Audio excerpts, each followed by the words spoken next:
Setelah sekian lama, apakah akhirnya iPhone 6s sudah waktunya untuk pensiun? Dan kira-kira kalau kalian ganti iPhone, idealnya itu tiap berapa tahun? Nah, saya akan curhatin di video kali ini. Jadi selamat datang di Curhat Gadget.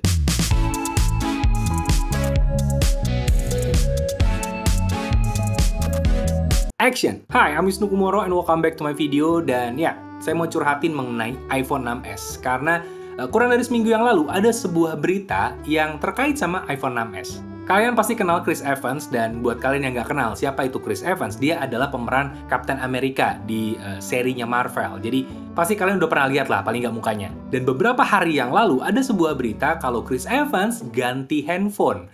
Ya, kalau cuma sampai situ doang informasinya sebenarnya nggak menarik ya. Kita nggak peduli juga kalau dia ganti handphone. Tapi jadi menarik karena handphone dia selama ini ternyata adalah iPhone 6s. Ya, handphone berumur 7 tahun ini adalah yang dia gunakan selama ini, sampai akhirnya kemarin dia ganti ke iPhone 13 Pro. Dan dari beberapa artikel yang saya baca, Mas Chris, akrab banget ya manggilnya Mas. Ya, si Mas Chris ini bilang kalau dia kayaknya akan kangen dengan home button yang ada di iPhone 6s. Dan dari banyak media yang ngebahas tentang ini, salah satunya The Verge yang saya kutip, sebenarnya bukan ngebully iPhone 6s, melainkan memuji iPhone 6s. Karena dalam banyak kasus, smartphone ini dianggap punya daya tahan yang luar biasa, sampai saat ini pun masih reliable untuk dipakai. Pertanyaannya, apakah benar begitu? Mari kita cari tahu.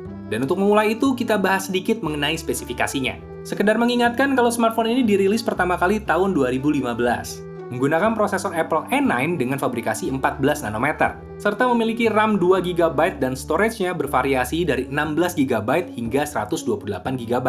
Kamera belakangnya hanya satu beresolusi 12 megapiksel dengan PDIF, dan bisa merekam video hingga 4K 30 fps atau Full HD 60 fps. Sedangkan kamera depannya 5 megapiksel dengan face detection, dan hanya mampu merekam video 720p 30 fps. OS yang dipakai ketika awal rilis adalah iOS 9, tapi ini upgradable hingga iOS 15.5.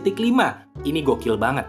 Tapi sayangnya iPhone 6s nggak dapat iOS 16. Jadi dari rilis terakhir, iPhone 6s sama seperti iPhone 7 dan juga iPhone SE generasi pertama nggak dapat iOS 16. Lalu pertanyaannya, is it good untuk dipakai paling nggak di tahun ini, di 2022? Jawabannya jelas tidak. Karena kalau masih bagus, Chris Evans nggak ganti handphone. Jadi ini adalah sebuah fakta yang jelas kalau ini sebenarnya ya udah nggak reliable lah untuk dipakai di 2022. Di saat semua handphone banyak yang lebih baru, kenapa memilih ini? Kan udah nggak masuk akal banget. Tapi ada beberapa fakta tentang smartphone ini yang menurut saya cukup bagus untuk diketahui, paling nggak untuk bahan pertimbangan. Yang pertama adalah fakta kalau Apple perhatian banget sama iPhone 6s. Buktinya ini dapat iOS 15.5 dan itu adalah sebuah rekor yang luar biasa. 7 tahun maintenance OS itu luar biasa kalau menurut saya. Dan karena memakai OS yang tergolong baru, ini bisa jalanin hampir semua aplikasi kekinian dan cenderung lancar. Sebut aja Instagram, TikTok, Twitter, YouTube, bahkan e-commerce pun bisa jalan dengan baik di sini dan lancar. Ini sangat-sangat keren untuk hitungan iPhone 6s. Kemudian untuk dipakai nonton video meski layoutnya bukan full screen, tapi ya tetap nyaman karena layarnya cuma 4,7 inci dan bertipe IPS. Dan ini rasionya 16:9 juga, jadi untuk kebanyakan konten masih aman. Bahkan untuk detail, meski ini resolusinya cuma 750x1334 pixel dan PPI-nya cuma 326 aja, tapi karena ukurannya cuma 4,7 inci, jadi ya masih aman-aman aja sih. Dan di sini speakernya juga cuma satu, ada di bagian bawahnya aja. Dan untuk biometrik ini masih menggunakan fingerprint di bagian home button-nya dan ini ikonik banget. Dan ini bikin saya jadi ingat kalau banyak banget smartphone pada waktu itu yang desainnya mengikuti smartphone ini. Jadi bisa saya bilang ini desainnya bukan jadul, tapi desainnya klasik. Sama seperti kalau kita melihat ukiran-ukiran bergaya Romawi gitu ya. Kita nggak bilang itu jadul, kita bilangnya itu klasik. Karena saya percaya sebuah karya, apapun bentuknya, salah satunya seperti desain ya, ini bisa menjadi sebuah desain yang klasik kalau ada satu unsur yang terpenuhi, yaitu adalah inspiring. Dan desain ini menginspirasi banyak produk lain. Artinya, ya ini udah pantas dibilang klasik. Dan mungkin dasar pemikiran itu yang membuat Apple akhirnya memutuskan DNA desain dari smartphone ini dibawa ke iPhone SE bahkan yang ke 2022 gitu. Jadi, ya harus diakui desainnya ikonik dan klasik banget. Dan entah kebetulan atau enggak, sebenarnya sebelum ada berita Chris Evans, saya udah pakai smartphone ini kurang lebih selama hampir 1 bulan untuk ngejajal mengenai smartphone lama dan saya pengen bikin kontennya. Kebetulan ada berita Chris Evans, jadi momentumnya pas banget. Dan dari hasil penjajalan saya mulai paham kenapa orang masih ada yang pakai smartphone ini, terutama di bagian videonya. Karena menurut saya, hasil videonya meski nggak spesial, tapi dibandingkan Android murah sekalipun, ini masih bisa bersaing dengan bagus. Dan satu hal lagi adalah tangkapan audionya juga oke. Dan yang paling epic lagi adalah kamera depannya, meski resolusinya 720p di 30 fps, ketika di-upload ke IG, ternyata masih acceptable. Karena saya pernah posting IG story bahkan untuk endorsement waktu itu ya, endorsement sebuah produk. Pakai handphone ini, ya, orang tuh nggak notice, kliennya nggak notice. Jadi, bingung saya. Dan lagi, smartphone ini tuh tipis, enteng, jadi mungkin sebagian orang suka ya karena hal itu. Tapi gimana pun sukanya, handphone ini ya jelek sisanya. Hal pertama dan hal utama yang jelek sebenarnya adalah baterainya. Ini handphone sebenarnya baterainya udah saya ganti. Ini handphone punya istri saya. Terakhir dia pakai ini 2 tahun lalu. Jadi dia pakai udah 5 tahun. Awet juga dia pakai handphone. Jadi setelah saya paksa-paksa akhirnya dia ganti handphone baru. Dan karena handphone ini udah saya pegang ya akhirnya baterainya saya ganti gitu. Dan saya eksperimen tentang battery health. Nah nanti mungkin saya akan bikin konten tentang battery health, tunggu aja. Tapi yang jelas ini ya masalah baterai kacau banget. Apalagi kalau original belum pernah diapa-apain. Wah itu paling 15 menit habis baterainya.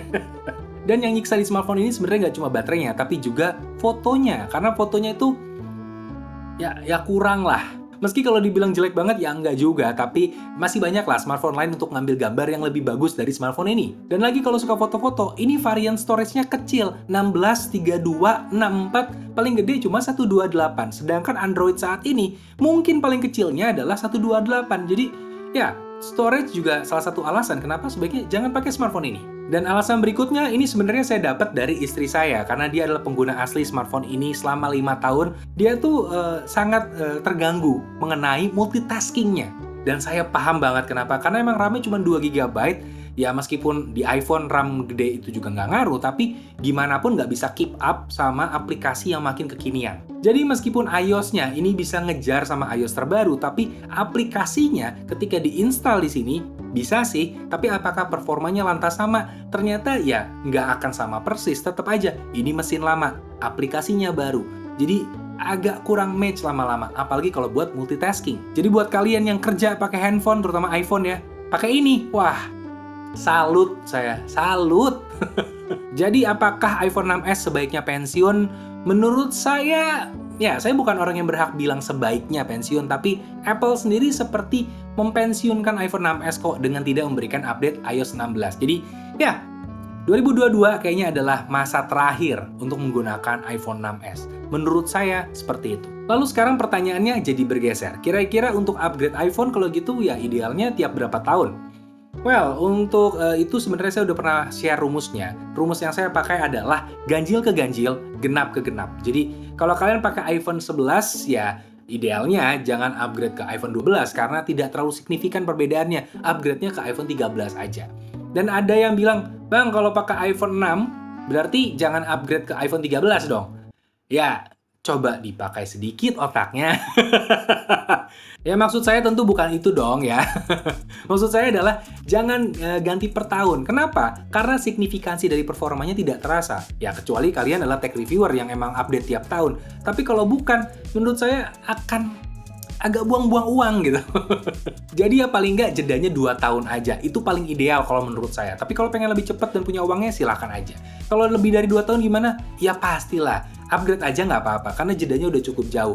Tapi kalau udah nggak dapat update OS, menurut saya itu tanda-tanda sebaiknya kalian ganti ke yang lebih baru. Jadi, para pengguna iPhone 6s, iPhone 7, iPhone SE generasi 1, sebenarnya Apple udah ngasih kode nih, ya. Buruan upgrade. Ya, kalau ada duitnya aja tapi.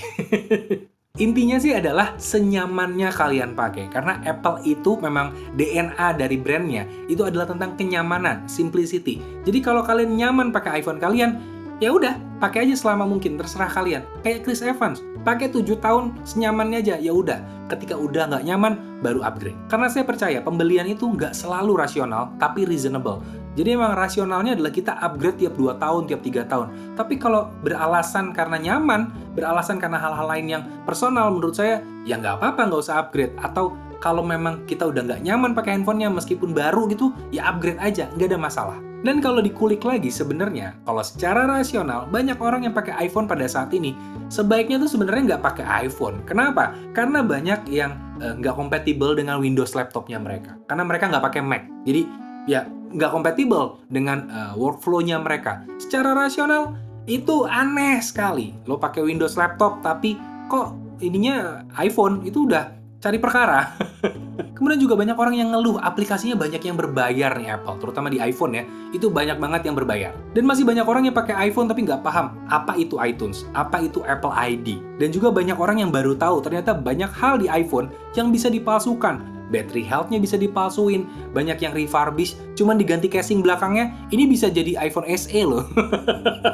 Jadi banyak orang yang ternyata nggak tahu tentang hal itu, tapi ya pakai iPhone. Tapi itu semua sah-sah aja, karena ya itu pembelian yang kalian lakukan, nggak apa-apa.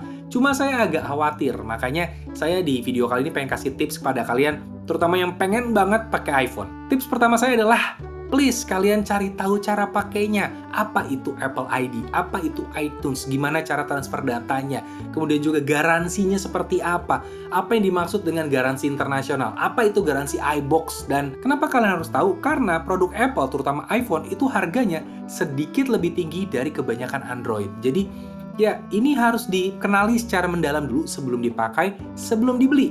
Dan kalian harus paham bagaimana klaim garansinya dan harus siapin batin kalau seandainya si distributor ternyata tidak mau bertanggung jawab sama iPhone kalian, apapun alasannya. Apakah itu mungkin terjadi? Mungkin saja, karena sudah banyak yang terjadi seperti itu. Karena distributor di sini nggak selamanya distributor yang secara resmi masukin ke Indonesia. Banyak yang nggak resmi juga.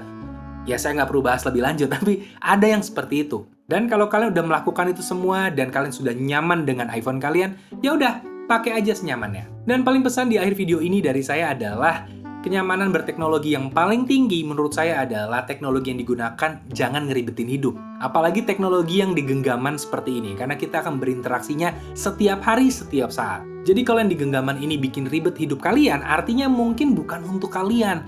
Bukan berarti kalian nggak mampu belinya, bukan itu. Melainkan ini mungkin nggak cocok sama kalian. Jadi cari aja yang cocok, cari yang sesuai, cari yang nyaman. Dan sekian untuk video kali ini. Terima kasih yang udah ngedukung channel ini. Terima kasih. Setiap likes-nya, setiap subscribe-nya sangat-sangat saya apresiasi. Jadi terima kasih sekali lagi. Dan buat masukan kira-kira next video saya ngomongin apa, silahkan tulis di bagian komen. Dan sampai jumpa di videonya Wisnu Kumoro berikutnya. Dadah!